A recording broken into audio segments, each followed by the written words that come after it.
So Lithko's, when I took over 23 years ago, we were about a $40 million business in 2 locations, Cincinnati and Columbus. This year we'll do about $1.7 billion with 22 locations, over 500 concurrent projects from Salt Lake City through the Midwest, Texas, the Southeast, up through the Northeast, up here to Allentown and Baltimore. So if concrete's 10% of a commercial construction project, we're part of nearly $18 billion worth of construction on an annual basis.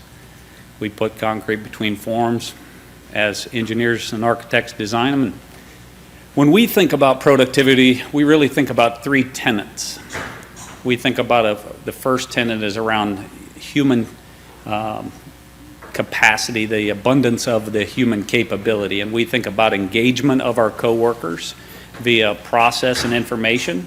Our second tenet, which we'll go through all these in detail, our second tenet is around advanced manufacturing techniques or modularization. How do we do concurrent activities?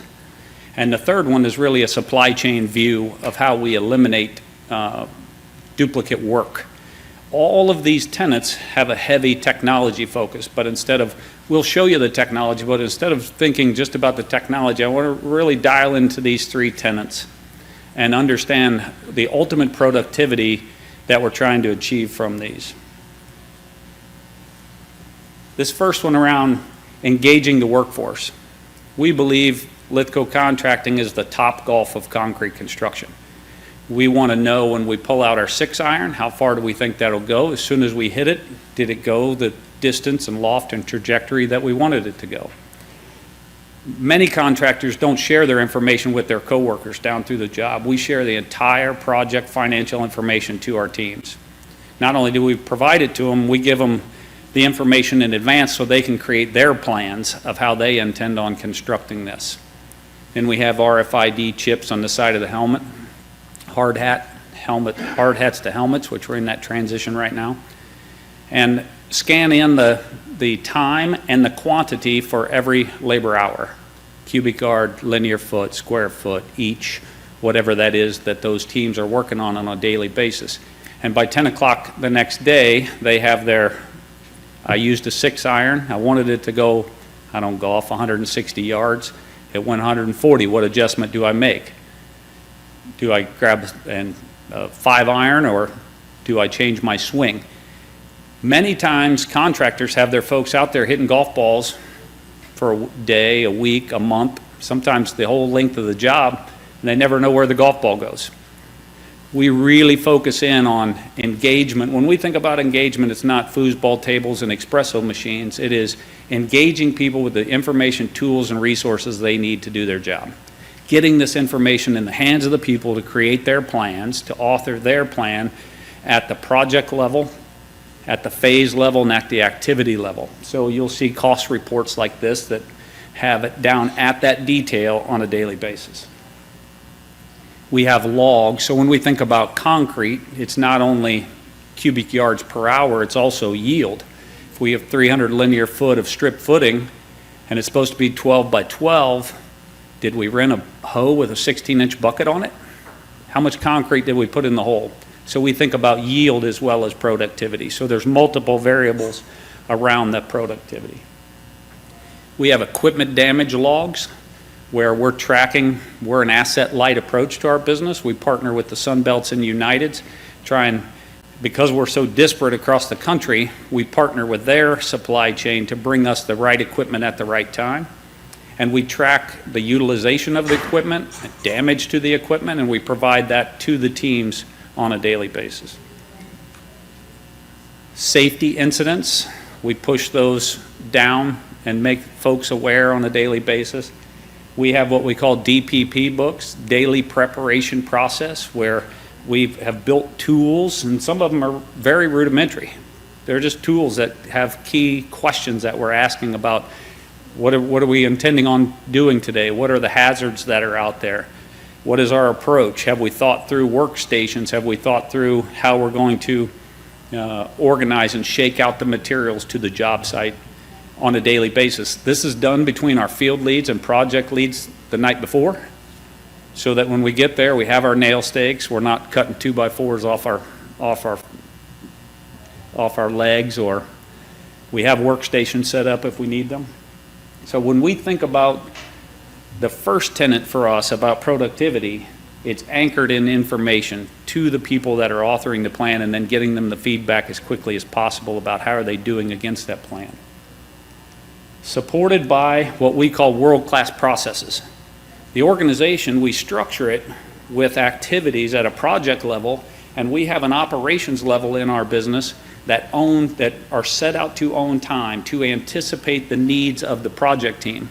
So organizationally, we think about what is it that those teams need? How do we have a process that thinks about things in a timing that matters to make decisions before they're there and we don't have the tools or equipment or resources that we have? So our operations tier has thick process description in the pre-construction execution and the project execution process, where we have those ops folks trying to be out in front of those teams and getting them what they need to plan and replan throughout the day.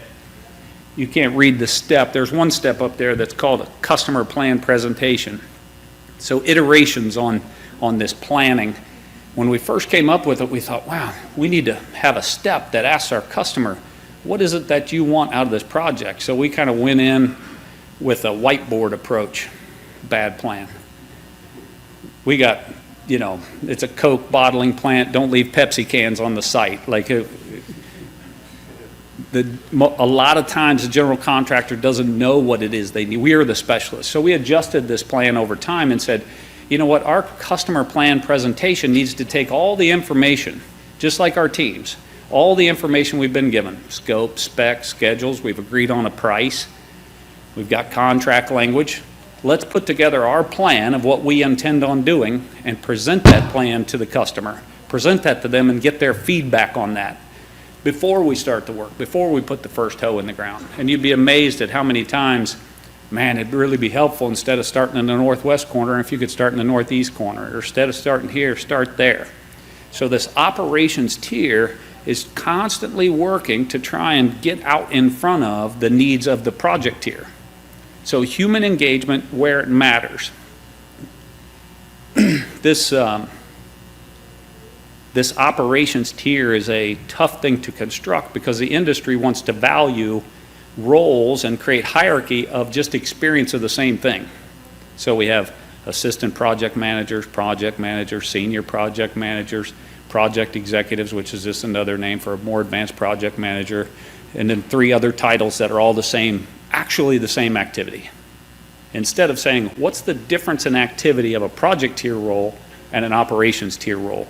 What's the difference in structuring in a way and using information and timing that matters to achieve productivity? Our second tenet is around advanced manufacturing techniques. Some of them very simple, some of them much more complex.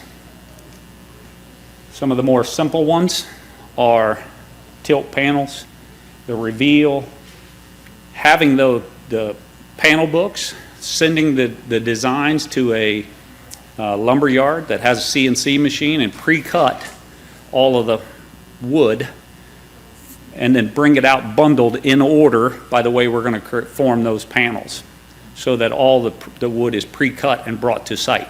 So that activity can happen concurrently. In the tilt-up business, we also do site cast, tilt up not on the slab, on casting slabs. In some cases, we don't want to go forward, don't want to go back. In some cases, we have casting slabs where we're making pieces off of the slab of the building concurrently with pieces we're making on the slab of the building. I want to talk about a project we're doing that I can only talk in vagaries because we're under big confidentialities, but I'm allowed to share conceptually what we're doing. Envision a big microchip company, and this stuff's public, in Columbus, Ohio. $285 million worth of concrete, where we have built a facility adjacent to the facility we're going to build, where we're going to build components to this building. Some of the components are 24 foot by 24 foot by 4 foot thick, 285,000 pound monster machine components of a building. So when we think about advanced manufacturing techniques and how to construct a building, even though we're a cast-in-place contractor, we don't only think about how do we form it and shore it and pour it in place. We also think about what activities could be concurrent and how could we construct an approach to perform concurrent activities at the same time. This facility has a 20-foot tall sub-fab floor that's 18 inches thick, and then a fab floor that's 50 foot tall up that has a 4 foot thick element to it. We're able to make these 24 foot by 24 foot pieces adjacent to the site, and it would take about 600 craft persons to construct this in place, and our plan has us doing this with about 150 people. So when we think about productivity, it's not just move a person to make a unit, work harder, sweat harder. It's about thinking through how do you do things from an advanced manufacturing or a modular approach. Printing components at the same time. I'll show a quick video and then explain some of the things we're doing with this.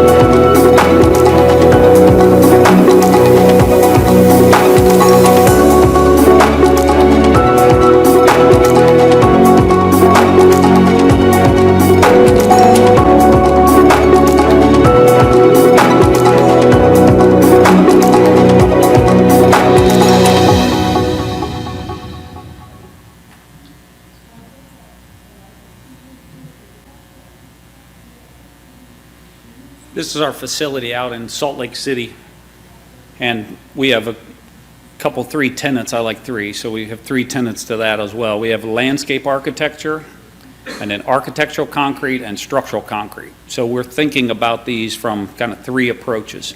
You can see statement pieces are much easier. We're selling quite a bit of benches, planters, water features, where we can componentize and build the mechanicals of water features inside of them, bring those around the landscape architecture piece. You can also easily envision the architectural pieces in a foyer or different parts of a building. The one that's most exciting to me is the structural element, and it's an interesting challenge, an interesting audience here with this, because the ASTM, the ACI, what are the certifications? Have we tested this? What's all the risks that go along with it? Some of our first approaches that we're doing are printing. You saw the one bubble column. We're printing leave-in formwork, setting this form, using that as a form, and then filling it with concrete over a cage of rebar. Because we haven't yet thought through and gotten agreement, we talk about why we're 40 years behind, and from the McKinsey study. It's a very disparate industry. There's a lot of challenges. We haven't yet got our mind around, is this building so heavy because it needs to hold up the wet load while it's under construction? Or is this building really going to have this carrying capacity? Because boxes used to be made out of wood boxes until they figured out corrugated boxes, and that you could ship stuff in a corrugated box and protect it just as much. We can print the corrugation type structure and create structural stability in the 3D printing. Tough to get the industry to absorb quickly. So right now we're printing leave-in formwork, setting it over cages of rebar for inside hotels and foyer areas. It's a really fascinating space, and this will bleed into our third tenant. But one of the things that the 3D printing is showing us is the single source of truth requirement. One of the reasons I believe this industry does not evolve as fast as other industries is because there's no single source of truth. There's no single source requirement of technology until 3D printing. That mixing head needs to, we're partnered with Sika, and it needs to know, based on the offset of the print, how much admixture to put in at real time. From the design through the mixer head at the time it's being placed, what's the change in admixture by path? because if that's offset more and more and more, it's got to set up quicker or else it falls in on itself. So when you think about integrated technology through the supply chain, this is the place where people's minds start to turn on about, whoa, the material people, the computer people, the construction people all have to have a single source of truth. Someday we'll commit to a single source of truth. All right, single source of truth. Our third tenet is about eliminating waste through the supply chain. We talked about, the structural engineer talked about the 3D model. For us, when we get the 3D model, or if we build it ourselves and emulate it, and then try and figure out a back check to validate it with the structural engineer, we can populate our quantities in cost OS, so we don't have to do on-screen takeoffs. So we eliminate a step. So if the industry can get their mind around a single source of truth, it becomes advantageous. We can see where this will flow through. Pre-construction scheduling sequence. Remember our customer plan presentation? We talked about hoisting plans, logistics plans, site layout. Our customer wants to know, and we can real time use that model to get the sequence, stressing sequences, pour schedules, site logistics, crane radiuses. From this model, we could have some of the customer pieces solved. One interesting thing we're doing right now, if we can get a single source of truth, Salesforce boomed. The iPhone and the App Store boomed because they had a single choke point of what's required. That had to go through the iPhone, so Apple got a hold of the apps and how many bazillion apps are created. Salesforce has a software that they created open architecture to so that any business, SaaS business, software as a service, could start up, use their software and create businesses. There are thousands, tens of thousands of businesses that are Salesforce. They use the open architecture, they use that code. In our case, if we could get ourselves committed to a BIM model, then we could do what we're doing right now with our formwork suppliers. So we're building the model or getting it from our engineer, sending it to Doka and Perry, and having them build their formwork models in BIM. There's a SaaS company out there called BIM Advantage that's building the linkages between BIM and the technologies that the formwork suppliers are using. And here's where it really blows our mind. While they're doing that, they write logic to the formwork sequences, the pour schedule, the pour sequence, and the formwork, and budget the number of crews, because that logic that's going with that code is the basis for AI. It's the basis for this formwork versus this formwork, this pour sequence versus this pour sequence. That AI gets built through each piece of the supply chain, where now someday we can take that logic and start to run scenarios of what's the best way to construct this building, including which pieces do we concurrently manufacture or 3D print. Because there's no reason not to 3D print the exterior crash walls of the building with some fancy design in it and then have a forklift driving and setting them and welding them off. There's no reason to cast that in place, even though we're a cast in place contractor. We could be driving a forklift with one person, two people, setting 3D printed exterior facade crash walls as we go up the building. But we're using the BIM model to engage with our supply chain with Perry Doka, trying to get out in front of their software and how it connects. Manpower sequence schedule. When we put the manpower to those pour sequences and the form systems, now we start to have the ability for AI to run scenarios.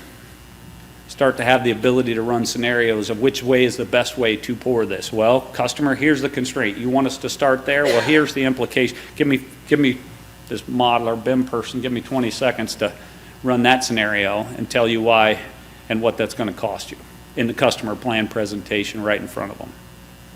That'd be doing something. Line and grade, I think this is a place where it's already gaining traction and quite a lot's being done. BIM, Tekla, the line and grade technology, so it's integrated through using the BIM model to set and verify line and grade. Accurate and timely drawing updates on this large chip manufacturing facility. Mike, welcome. This large chip manufacturing facility up in Columbus, the machinery that's being put into it's being designed as the building's being constructed. So if some of these huge pieces need embeds put into them halfway through the construction, if there's a single source of truth, we can instantly know the piece that came off out of our plant that's being constructed that now has incorporated the new embed to hold this, whatever it is, mechanical piece or chip manufacturing equipment that's being constructed. But we got to get to a single source of truth. We got to get to a single a joined way of driving technology. And I don't think it's Procore, I don't think it's project management, I think it's around the building construction. It's around the actual design and construction of the project. For what it's worth. Change management, quantities, all the dispute stuff that we run into all the time. Again, it's a single source of truth. When we update the model, everybody's on the same page. Several other places, I'll go quick on this, where we're using this same sort of mentality. We think about quantitative job performances and qualitative actions, using data to make decisions, whether that be we're seeing these incidents arise and we're planning these jobs with the operational activities that we know what they are. If we capture all the operational activities in a job and we're seeing incidents start to happen, we can use AI to identify when is that phase going to happen, to make sure that we know what many of them are. But stripping forms, are we out in front of that with the operational activity training of how to properly strip forms so that we don't get our folks hurt? We're using a photo identification system that takes our observations. We have somewhere like 20,000 pictures a month that are being taken on our job sites and compiled, and we've tagged the different handrail safety, and now the AI is telling us where we have possible safety violations through the tagging of the photos and consolidating that and taking that through our territory safety leads back to the jobs. You know, this 3D model, this last piece, if I could get people convinced around the 5D of it, if we go from the 3D to the 4th and 5th, which customers and owners really care about, which is schedule and price, and if we could all understand as an industry, we start to affect McKinsey's study about how do we actually get the cost down, how do we get better value driven through the supply chain. But we got to get beyond, we got to get a single source of truth, we got to get beyond the 3D model and get to 4 and 5, which is schedule and price. Schedule allowed by all the things we talked about: modularization, advanced manufacturing techniques, componentization, all of those things.